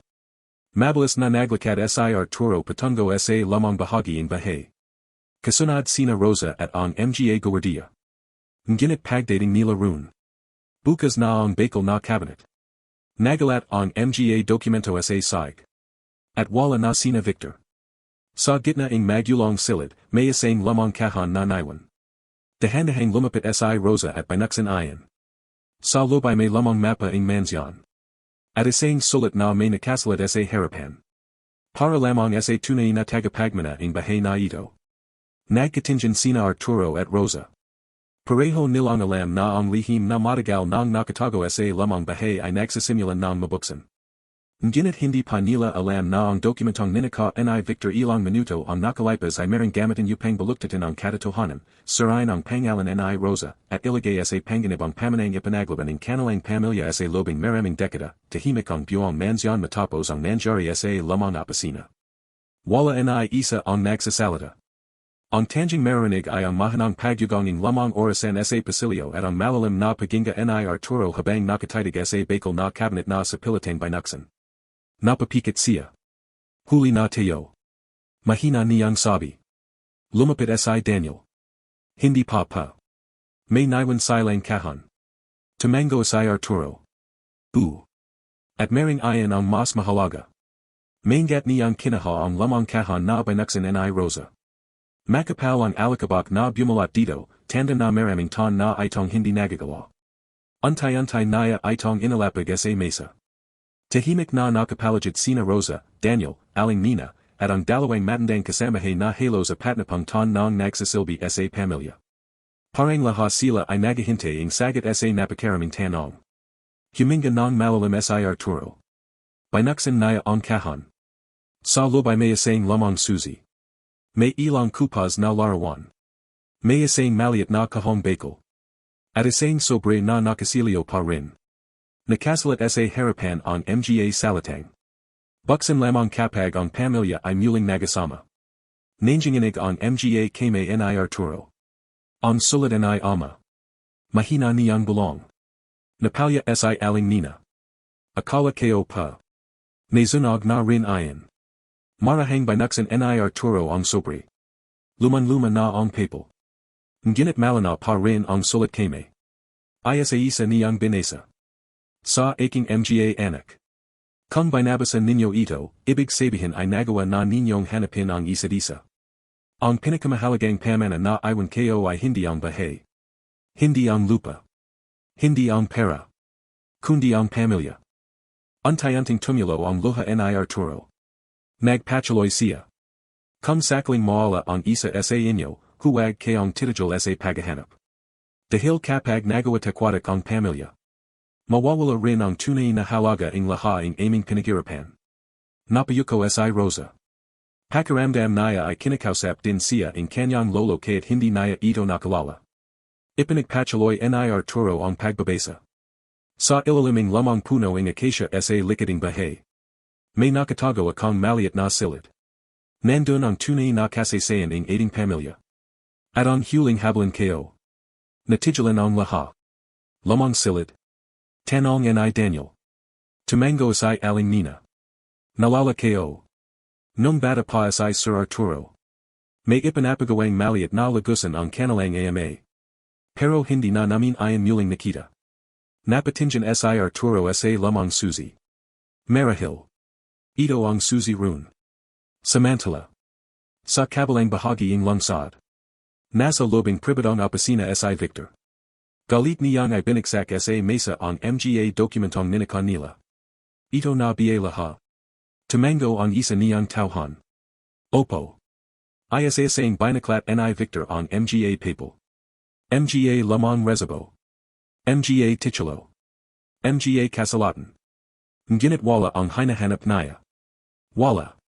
Siga niya. Wala ang testamento. Napatras ang kanyang mga tauhan. Kalmado lang pa. Hindi ako kakalma. Saan itinago ang matanda ang tunay na dokumento. Biglang may kumatok sa pintuan. Pumasok ang isang pribadong investigator. Boss. May bago akong nalaman. Ano? May lihim na silid sa Lumang Bahay. Biglang napangyayari si Victor. Ayon pala. Kaya pala walang makita. Lumapit siya sa bintana. Nawanahan nila tayo. Tayakin mong hindi sila makakarating dun. Opo. Samantala. Kinabukasan. Magang nagising si Rosa. Ngunit imbis na sa kanyang silid siya dumiretso, lumabas siya sa hardin. Tahimik siyang naglakad. Huminto siya sa ilalim ng isang napakalaking puno ng acacia. Hinaplos niya ang matigas nitong puno. Napakaganda. Mahina niyang sabi. Lumapit si Arturo. Gusto ito ang nanay mo. Lagi siyang naglalaro rito. Napangyayari si Rosa habang pinapigilan ang luha. Pakiramdam ko. Parang kilala ko siya. Hindi man ko nagasama ng matagal. Ang dugo ninyo ay isa. Tahimik silang tumingin sa puno.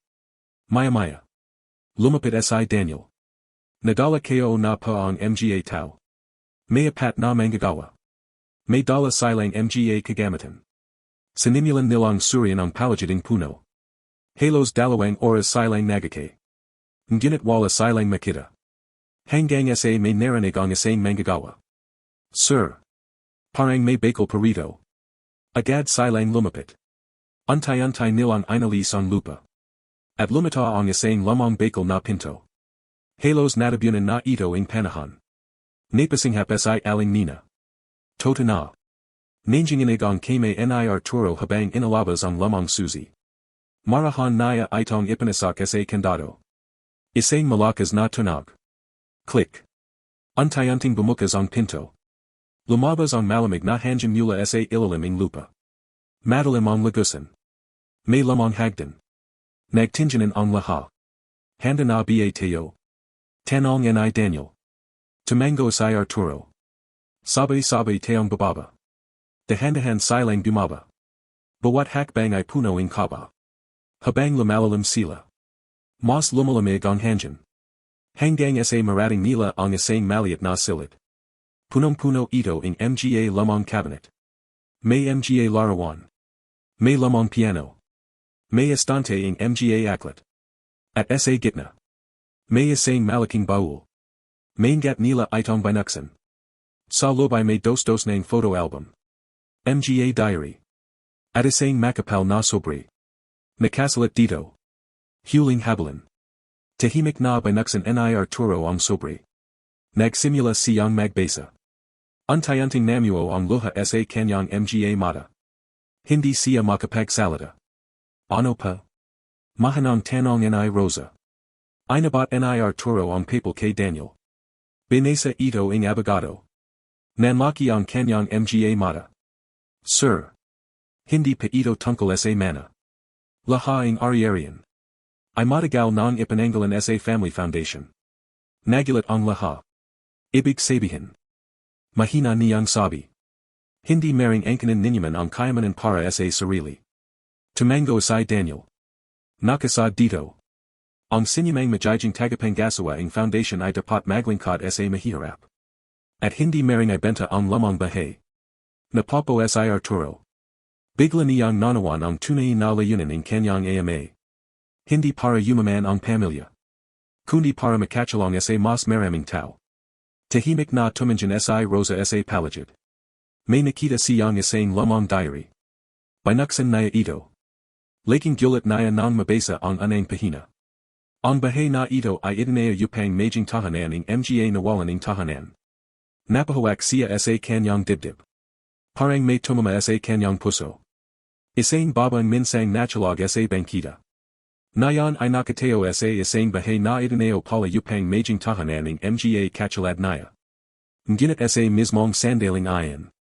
May narinig silang malakas na pagsabog mula sa itas. Boom! Nainig ang buong lagusan. Nalaglag ang alikabok mula sa kisame. Napalingan ang lahat. Anong nangyari? Sigaw ay Daniel. Biglang tumakbo pababa ang isa sa mga guardia. Hindi pa tayo ligtas. Sir. Sinyanog panila ang Lumang Bahay. Biglang namutla si Arturo. Sino? Hindi namin nakita. Pero may tong nagagising pampasabog at gasolina sa silangang bahagi ng mansyon. Napahigpit ang hawak ni Rosa sa diary. Habang nagsisimula ng umakyat ang yusak sa lagusan, napagtanto nilang hindi lamang ang Lumang Bahay ang gustong sirain ng kanilang mga kalaban, pati ang katotohanang nakatago rito. Tahimik ang buong mansyon matapos ang nangyari sa lumang opisina. Wala na isa ang nagsasalita. Ang tanging marinig ay ang mahanang pagyugong ng lumang orasan sa pasilyo at ang malalim na paginga ni Arturo habang nakatitig sa bakal na cabinet na sa pilitang binuksan. Napapikit siya. Huli na tayo. Mahina niyang sabi. Lumapit si Daniel. Hindi pa. May naiwan silang kahon. Tumango si Arturo. At maring iyan ang mas mahalaga. Maingat niyang kinaha ang lamang kahon na binuksan ni Rosa. Makapal ang alikabok na bumulat dito, tanda na maraming ton na itong hindi nagagawa. Unti-unti naya itong inalapag sa mesa. Tahimik na nakapalagid sina Rosa, Daniel, Aling Nina, at ang dalawang matandang kasamahay na halos apat na pang ton ng nagsasilbi sa pamilya. Parang lahat sila ay naghihintay ang sagot sa napakaraming tanong. Huminga ng malalim si Arturo. Binuksan naya ang kahon. Sa loob ay may isang lamang susi. May ilang kupas na larawan. May isang maliit na kahong bakal. At isang sobre na nakasilyo pa rin. Nakasulat sa harapan ang mga salitang. Buksan lamang kapag ang pamilya ay muling nagasama. Nanginginig ang mga kame ni Arturo. Ang sulat ni ama. Mahina niyang bulong. Napalya si Aling Nina. Akala ko pa. Nazunog na rin iyon. Marahang binuksan ni Arturo ang sobre. Luman-luma na ang papel. Ngunit malana pa rin ang sulat kame. Ayasa isa niyang binasa. Sa aking mga anak. Kung binabasa ninyo ito, ibig sabihin ay nagawa na ninyong hanapin ang isa't isa. Ang pinakamahalagang pamana na iwan kayo ay hindi ang bahay. Hindi ang lupa. Hindi ang pera. Kundi ang pamilya. Unti-unting tumulo ang luha ni Arturo. Nagpatuloy siya. Kung sakling maala ang isa sa inyo, huwag kayong titigil sa paghahanap. Dahil kapag nagawa takwatak ang pamilya. Mawawala rin ang tunay na halaga ng lahaing aming pinagirapan. Napayuko si Rosa. Pakiramdam naya ay kinakausap din siya ng kanyang lolo kahit hindi naya ito nakalala. Ipinagpatuloy ni Arturo ang pagbabasa. Sa ilaliming lamang puno ng acacia sa likading bahay. May nakatago akong maliit na silid. Nandun ang tunay na kasaysayan ng ating pamilya. At ang huling hablan kayo. Natigilan ang lahat. Lamang silid. Tanong ni Daniel. Tumango si Aling Nina. Nalala kayo. Nung bata pa si Sir Arturo. May ipinapagawang maliit na lagusan ang kanilang ama. Pero hindi na namin ayon muling nakita. Napatingin si Arturo sa lamang susi. Marahil. Ito ang susi rune. Samantala. Sa kabilang bahagi ng lungsod. Nasa lobing pribadong opisina si Victor. Galit niyang ay binagsak sa mesa ang mga dokumentong ninakon nila. Ito na lahat. Tumango ang isa niyang tauhan. Opo. Isa sayang binaklat ni Victor ang mga papel. Mga lamang resibo. Mga titulo. Mga kasalatan.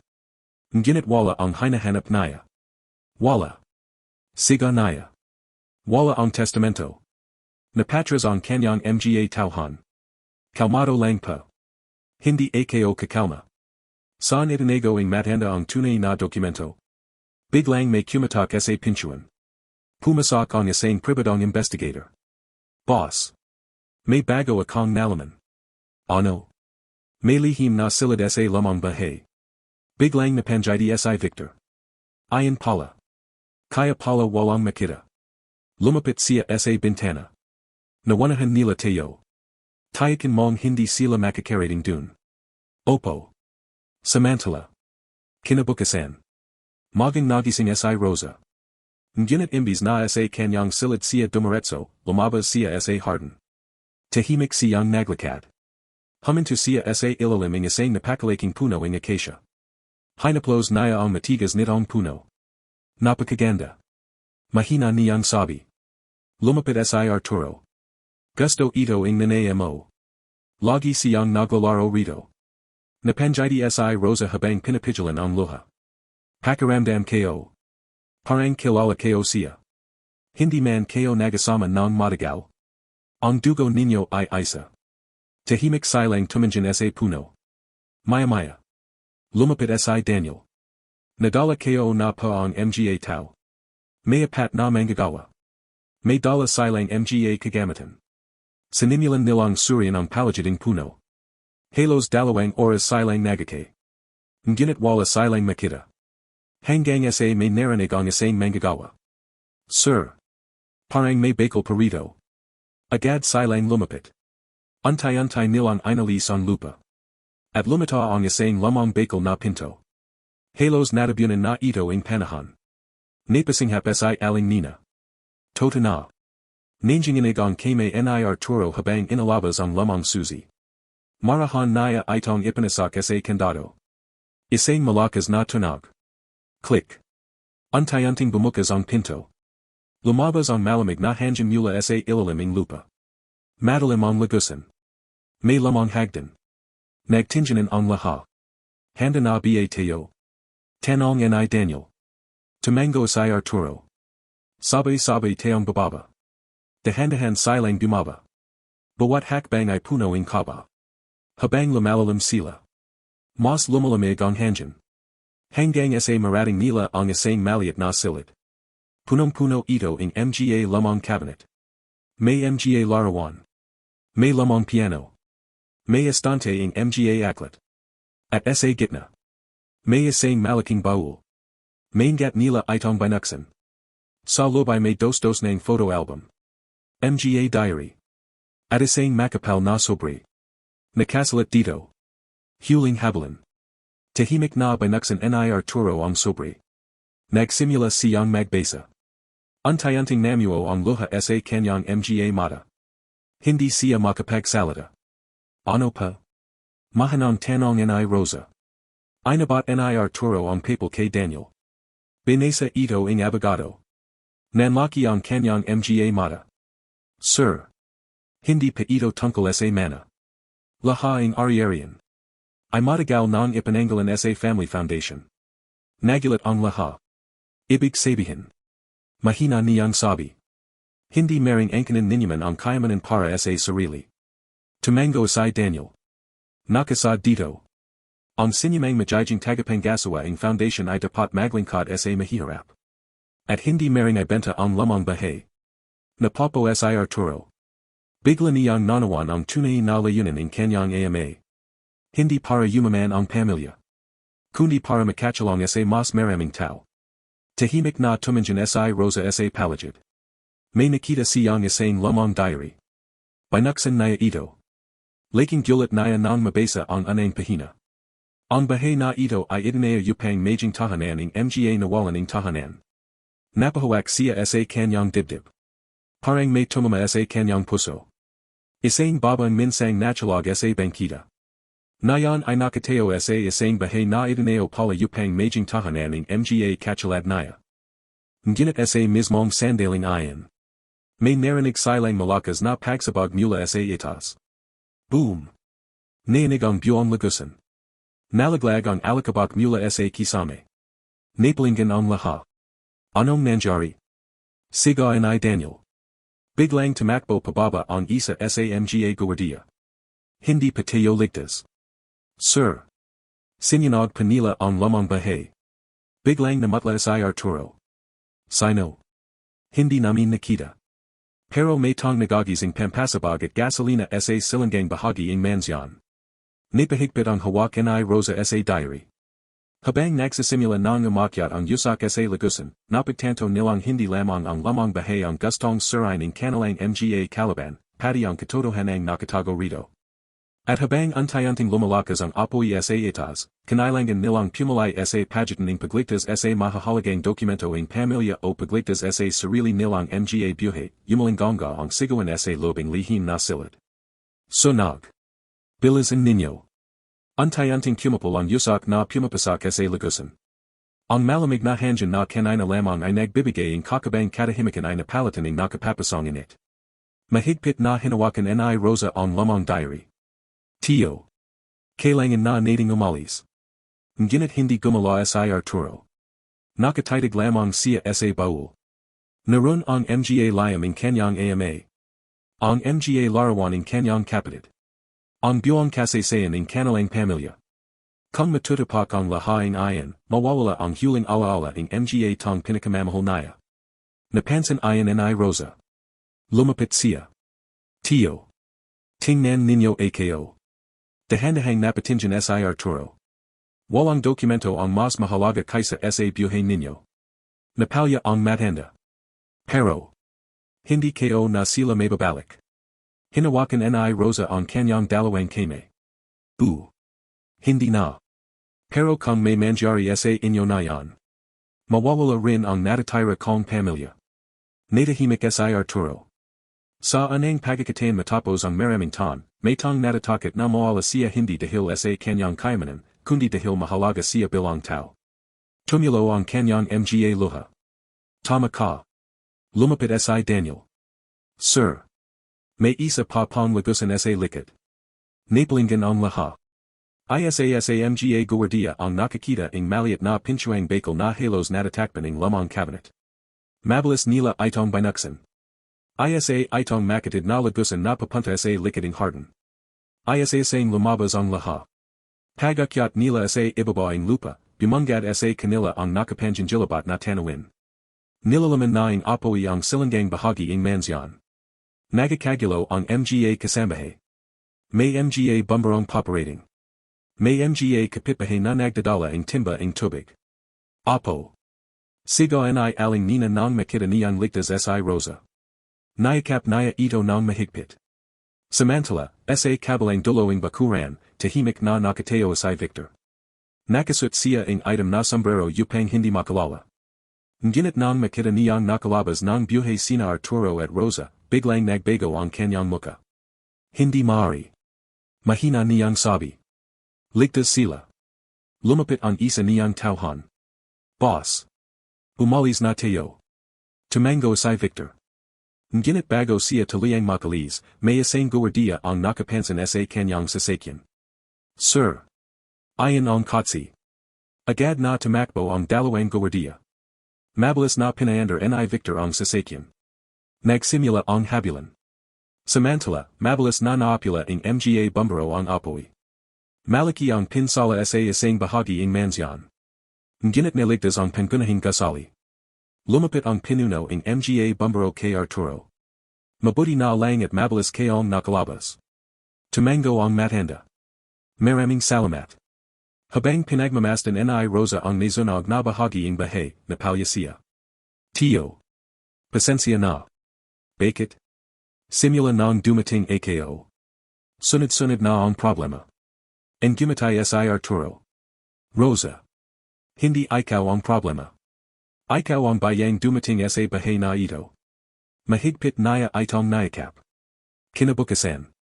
Dumating ang mga investigator. Isa sang senyori ang lugar. Matapos ang ilang oras, lumapit sila kay Daniel. Attorney. May nakita pa kaming mahalagang ebidensya. Ano ayan? May CCTV. Napangyari si Daniel. Nakaligtas. Tumango ang investigator. Nasa highway na storage ang recording. Mabilis nilang pinanood ang video. Malana na nakita ang sasakyan ni Victor. Nakita rin ang dalawang lalaking nagagis ang mga lalagyan ng gasolina. At bago sila tumakas. Kitang-kita ang muka ni Victor. Tahimik na napapo si Arturo.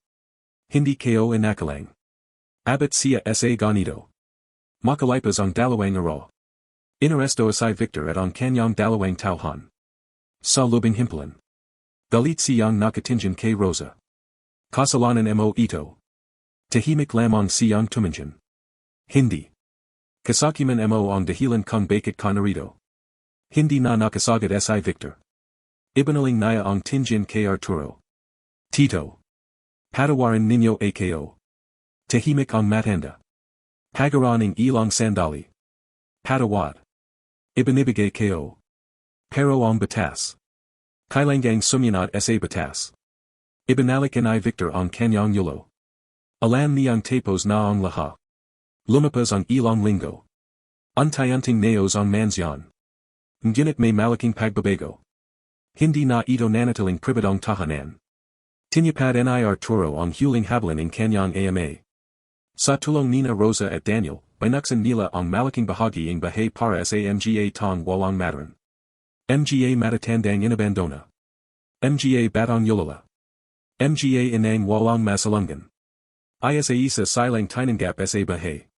Sa anang araw pagbabukas, mahigit 50 katao ang dumating. May batang nanginginig sa takot. May matandang halos hindi makalakad. May inang pasan ang kanyang sanggol. Lumapit si Rosa sa pinchuan. And gumatay siya. Malagayang pagdating. Wala na kayong dapat katakutan. Ang bahay na ito. Tahanan ninyo. Marami ang napayak. Si Aling Nina ay tahimik na nagpunas ng luha habang pinagmamasdan ang eksena. Parang bumalik ang dating amo. Mahina niyang sabi. Laging bukas ang puso. Makalipas ang ilang buwan. Opisyal na natatag ang Elena Foundation, ipananggalan sa ina ni Rosa. Layunin nitong tumulong sa mga pamilyang nawalan ng tahanan, magbigay ng scholarship sa mahihirap na bata, at magpatayo ng mga simpleng bahay para sa mga nangangailangan. Si Rosa ang hinirang na tagapanggawa nito. Noong una ay tumanggi siya. Hindi ko pakaya. Ngunit ang gumatay si Arturo. Hindi kita pinalay dahil meron kong mamahala. Pinalay kita. Dahil meron kong magmahal. Napalya si Rosa. Ayon ang pinakamahalagang papering natanggap niya sa buong buhay. Isang hapon. Magkasama silang naglalakad ni Arturo sa ilaliming malaking puno ng acacia. Pareho silang tahimik. Napatingin si Arturo sa langit. Alam mo. Nakakapaya pa sa pakiramdam. Bakit pa? Natapad ko rin ang pangako ko sa nanay mo. Napanjidi si Rosa. Hindi lang pa ko ang tumupad. Tinupad din ninyo ang pangarap ng lolo. Tumango ang matanda. Tahimik silang napo sa lamang bangko. Makalipas ang ilang sandali. May batang babi ang lumapit. 8 Rosa. Oh. Puwid pa ba kitang tuwaging nanay? Biglang natahimik si Rosa. Unti-unting namuo ang luha sa kanyang mga mata. Lumiyahad siya upang magpantay sila ng bata. Bakit gusto mo? Kasi. Wala na pa kong mama. At ko pa. Lagi ninyo kaming nayakap. Hindi na napigilan ni Rosa ang umiyak. Mahigpit niyang nayakap ang bata. Mula na yan. Hindi ka na mag-isa. Isa ring lumapit ang iba pang mga bata. May humawak sa kanyang kame. May yumakap sa kanyang likod. May nagsabing. Salamat pa. Habang pinagmamasdan ayon ni Arturo, napanjidi siya. Hindi na niya napigilan ang pagluha. Mahina niyang ay binilong sa sarili. Elena. Nakita mo ba? Ang anak mo. Hindi niya minana ang ating kaimanan. Mas mahalaga run. Minana niya ang ating puso. Makalipas ang isang taon. Tahimik na pumana si Arturo habang natutulog. Ngunit bago ayan, naiwan niya ang isang lihim para kay Rosa. Nanginginig ang mga kame niya habang binabasa ayan. Mahal kong Rosa. Kung binabasa mo ang lihim na ito, marahil ay kasama ko na ang ating mga mahal sa buhay. Huwag mo akong ayakan ng matagal. Masaya akong alas dahil alam kong ang bahay ay nasa tamang mga kame. Hindi ko ipanamana sa iyo ang lamang bahay dahil kamag-anak kita. Ipanamana ko ito dahil napatunayan mo ang isang tahanan ay hindi nabubuo ang mamahaling patter. Nabubuo ito ang pusong maranong tumanggap. Kapag dumating ang araw na may isang tong kumatok sa pintuan at walang matuluyan. Buksan mo ang pintuan. Dahil minsan. Ikaw rin ang babaeng kumakatok lamang noon. Mahal na mahal kita. Tio Arturo. Hindi na pigilan ni Rosa ang mapahagulgol. Ngunit sa pagkakataong iyan, ang kanyang mga luha ay hindi na luha ng kalungkutan. Mga luha iyan ng pasasalamat. Tumayo siya sa haraping mansyon. Dahan-dahan niyang binuksan ang malaking pintuan. May isang matandang lalaki ang nakatayo sa labas. May dala ring lumang bag. Nahihiyang nagsalita. Pwede pa bang makisalong kaya isang gabi lang? Ang gumatay si Rosa. Nalala niya ang mga panahong siya naman ang nasa ganong kalagayan. Lumapit siya. Hinawakan ang kamay ng matanda. At buong pagmamahal na sinabi. Hindi lang pa isang gabi. Hanggat kailangan ninyo. Malagay ang pagdating sa inyong tahanan. At sa sandaling iyan, muling nabiyahe ang tunay na diwa ng Lumang Bahay, isang tahanang hindi sinasukat ang halaga sa laki ng ari-arian, kundi sa lawaking pusong handang magmahal, magpatawad, at magbukas ang pinto para sa sinumang nawalan ng pag-asa.